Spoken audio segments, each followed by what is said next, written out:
Hello everyone, it's your girl Keith the Kentucky, and I am here to review Love and Hip Hop Atlanta Season 3, Part 3 of 3, because Mona said so and she felt like we rated that shit. Like I said before, we could have cut this shit in half and just had 2 episodes, but I feel you, one more week of ratings, because we're going to be here to watch it. Let's hurry up and get into it, because y'all can see I am dressed for the bed. I'm going to try to make this as quick as possible, as detailed as possible, but I might miss some stuff, because I realized looking at some of my videos, I did leave out some things, but y'all going to bear with me anyways. Alright, so when we first pick up on the part 3, we are now talking to Mimi and Nico, as they tried to convince us yet again, and we don't care, that tape was leaked, that they went to the airport and they was just all lovey-dovey and forgot the damn luggage, or they left it got stole, it ended up in the hands of Vivid, and that's how the shit got leaked. Whatever. Mimi's on the fence apparently about him either leaking it or actually give it to him, but she's acting like she doesn't care at this point anymore. She wants to move on from it. And Nico, they've asked him at one point, can you take a lie detector test? He doesn't really want to do it. He declines to do that shit, and we still don't care. Like, how they keep bringing up the sex tape is ridiculous to me, because I, for one, don't believe that it outsold Kim Kardashian's and Ray J's, given it was a little bit more action in her tape in comparison to Kim's and Ray J's, where we got a bunch of, Ray J just giving us face for the camera for the girls. And I don't believe it. But the one thing that pissed me off just a little bit was how Mimi tried to make it seem like a Black History Month moment, where she was talking about, we're the first black couple. Bitch, please. We don't need those type of statistics in our life. Nobody's looking in fucking history books to see who was the first black couple to have a high-selling porn tape. Girl, what are you trying to say? Like, stop. We don't need that. So, I don't really want to get into Mimi and Nico, because we all know that's a sham. We all know that's a setup. We all know that it's stupid. And Mimi, as much as she tries to sit up there on the stage and look high and mighty about the shit, we know, the viewers know, that you had something to do with it too, girl. The coins are low. Stevie J ain't paying child support. Times is hard, girl. The maid service is fucking gone. I don't know what you do for a living anymore, girl, besides do club appearances or whatever the fuck you might do around Atlanta. I don't know what you do, but the fact is, coins were low. You did a sex tape, girl. We respect the truth. Be honest about it. You and Nico. Be honest. Because everybody wants to put the blame on Nico, when I honestly believe that Mimi knew the entire time. She was forcing out all these tears and crying in fucking interviews and lying before the camera on DJ Vlad's fucking YouTube channel. You know what I'm saying? Like, girl, you're exhausting. And really, in real life, if I'm true to myself in my guilty pleasure viewing of Love and Hip Hop Atlanta, I'm over it. And they could really recast you for what it's worth, because I don't want to see Nico no more either. So if you dragging his ass along for the ride, I'm really not going to be here for it. So what else? Aryan, to me, is Mimi's side chick. They've been bumping uglies, or I don't know what they do in their personal time, but for me, looking at Aryan, I love her. She's beautiful, she's gorgeous, and she seems like she has the most sense out of everybody on the cast besides Deb. Deb has the most sense. But I just don't believe that, as much as she is ride or die for Mimi, Mimi doesn't seem at all as a friend that does the same back. Aryan goes hard for Mimi, and it's almost coming off as attraction to me. I feel like Aryan wants Mimi's vagina. I could be wrong for saying that, and I could be the only one that sees that, but this is how I feel, and so that's how I'm going to express that thought. Aryan wants Mimi so bad, and she's just not going to get her, and never going to get it, never going to get it. But I don't like the way Aryan hardcore defends Mimi, because Mimi don't even defend herself like that. So I'm over it with that, but I love Aryan. She doesn't really need to be on next season either. There's a few people that don't need to be. I'll get there. So who else? They were all talking about the sex tape. No one cares.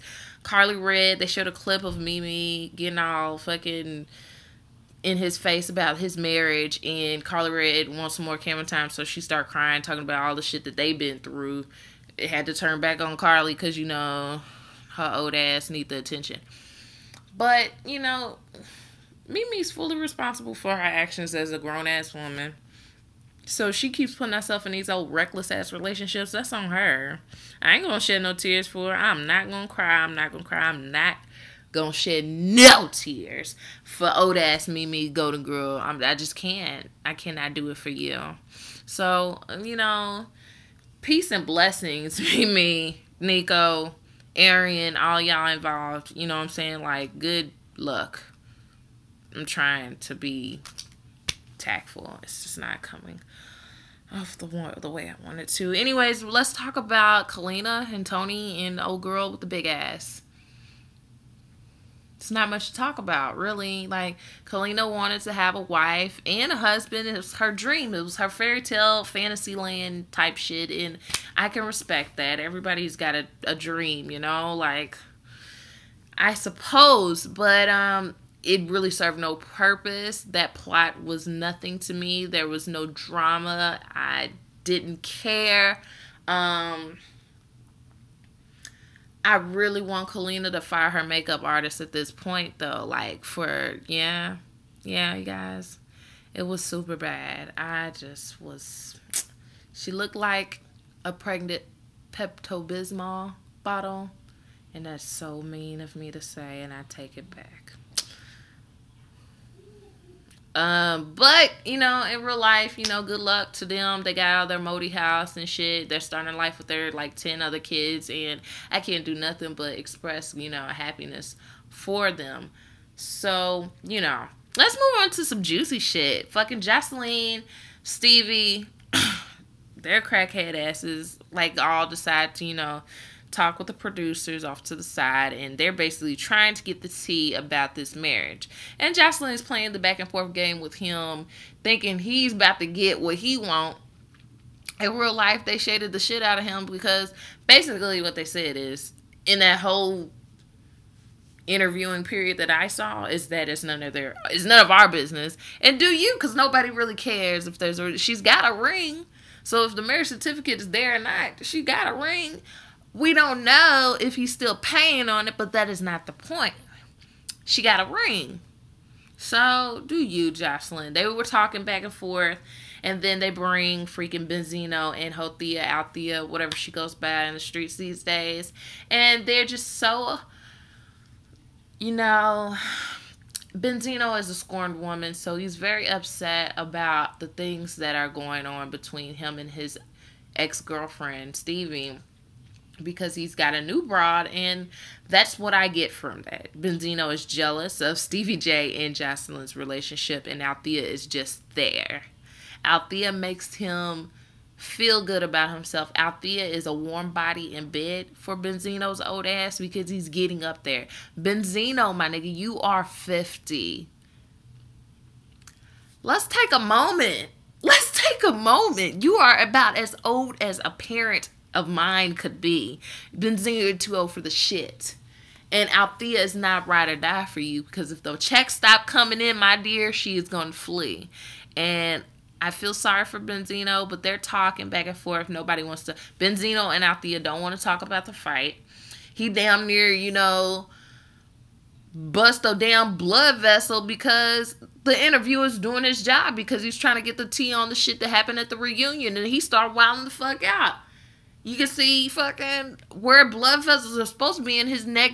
You can see them trying to, like, show their way through nothing. You know what I'm saying? Like, Benzino, calm your ass down. Have a seat. Chill out. Get you some fucking Geritol and just fucking chill. Like, I don't understand where all the hostility is coming from. It's just too much right now. Benzino, girl, I'm so sorry for you. I know you're hurt, and you'll get over it. Meanwhile, Stevie and Jocelyn, I do, honestly, all jokes aside, I think that Jocelyn, if she had a show where she went to therapy, I'll be here for it. Mona, come on, give me some coins. Cut me a check, bitch. Put Jocelyn in therapy. And I wouldn't say it for all comic relief, because I really would love to see Jocelyn tone it down just a little bit. And, you know, if she becomes a better person, she could, I don't know what she could do with her life. Stay the fuck off the pole. That could be one option, but just be a better person. Stay the fuck off of trying to fight people all the time, and maybe get Stevie to try to pay child support every once in a while. Maybe they could set up a budget. I don't know, but the end of that interview really did nothing. They talk about their marriage or whatever, and Jocelyn having a temper, which we all know, and Benzino was hurt, and Althea co-signed and didn't know when to shut her mouth, when not to talk, because they trying to set up a lawsuit, which they did, and Althea and them is suing Jocelyn and Stevie, and they're gonna countersue. So that's what I hear. That's all I got for the freaking reunion. I'm here for Love and Hip Hop Hollywood whenever that comes. Like I said, last episode for me on this YouTube channel is they're going to create this dynamic for Ray J and Tierra Marie. And maybe she's going to be a better Jocelyn than freaking Amina Butterfly was. So, we'll see. Did y'all see the video, I Deserve? Did y'all see that? Mama D and her flipper just fucking floated away. I Deserve to Be Free. The Tooth. New song. It just lit up my entire Sunday. I was very excited to see that video, and it just brought a light upon my life. Thank you, Mama D. I really appreciated it. Girl, Polygrip, stuff that go up there, there's stuff for you. There's over-the-counter solutions for that issue. But in the meantime, like I said, you gave me a good laugh, and I'm just grateful. I'm going to bed. I ran my mouth. Did I leave something out? Oh, like I was gonna say, Erica. They need to revamp this whole cast. If I didn't like Ludacris so much, I would say I would love to see him, but I couldn't see Chris Bridges in the mix with those folks. I'm just thinking of relevant people in Atlanta at this point. But Jocelyn and Stevie's supposed to get a spinoff show. I don't care for Mimi anymore. I don't ever want to see Nico anymore. Tammy and Walker are so boring. They gave me nothing. Kalina and Tony, so boring. Rashida, Kirk, so boring. Carly is going to turn up for the cameras no matter where we place her, so she's invited. I kind of like Jock to stay too. And Scrappy, but give him a new side bitch for the next season. Because I just like his reactions to stuff, and I love his new words and fizz-naives and shit. I like that. They need a new cast. This is over for them. It's over for them. I don't know any new tricks to give them to make this shit interesting. Like I said, this is not for the IQ. You know what I'm saying? This is for guilty pleasures, and you can judge me. And I know my Facebook friends probably think I have 0 sense because I indulge in this trash. But it is for when I come home from work and I don't want to think about work and I want to feel like my life is superior, because watching them makes me feel that way, and I'm just so grateful. Like, comment, and subscribe, man. Do what you gotta do. Leave some comments down below. What are you watching? Gosh, we gotta watch American Horror Story together, and I think I may review that one. But I'm so ready for Angela Bassett and her 3 teddies. I'm going to bed.